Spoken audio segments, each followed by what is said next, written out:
real, because keeping it real is such a bore. If keeping it real makes me sound like you, then what would I want to keep it real for? I would like to tell you about my game, Word Wizards. I've long thought that games have done a great job of teaching kids basic math skills, things like that. I've also seen kids on the autism spectrum get a lot from playing role-playing games. I've seen kids of all sorts get a lot from playing role-playing games. English skills improved, that sort of thing. But there's little doubt that the main emphasis on most games is mathematics. Addition, subtraction, multiplication, all those kind of basic math skills. And it's great for helping kids with that because it gives them an impetus to want to learn about that. Other things as well, like history and weird esoteric old weapons and so on. You know, kids like to learn that kind of stuff, especially when they can apply it. Setting-wise, Word Wizards is nothing special. You're kind of encouraged to use puns and wordplay and so on when you're making the adventures. There's an adventure included, which is meant to be like an introduction for adventurers that they pass through this gauntlet and out into the world. But the main thing I was trying to do was to make the system encourage English skills in the way that a lot of games encourage mathematics skills. So to that end, it doesn't use dice, it doesn't use cards, it doesn't use anything like that. Instead, Word Wizards uses popular word game tiles, which you can order spares from Amazon or from local board game shops, which I'd encourage you to do.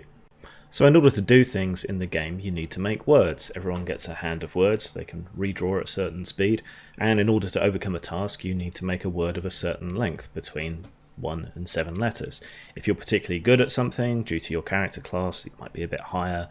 If you choose a word that fits what you're trying to do, like if you're trying to kill a monster and you make cut, C-U-T, that would give you a bonus.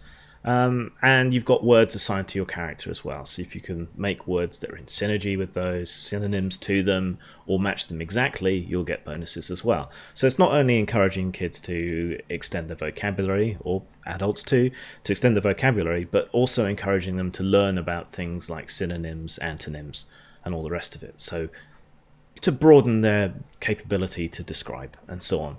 Now, being an educational game, it's probably no fun for anybody, but it was an interesting experiment. I think it's an interesting game. I think it encourages something different and interesting for people to try, rather than just the pure maths. All there really is in it is addition.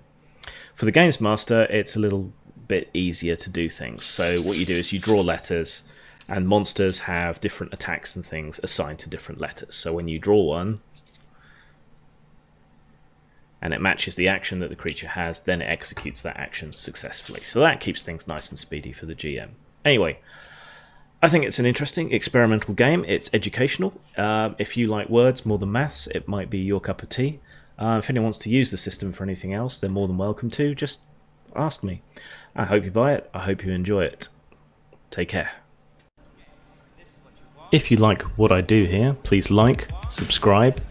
You can find me on social media, on Twitter at Grimachew, James Desborough on Facebook, James Grim Desborough on G+.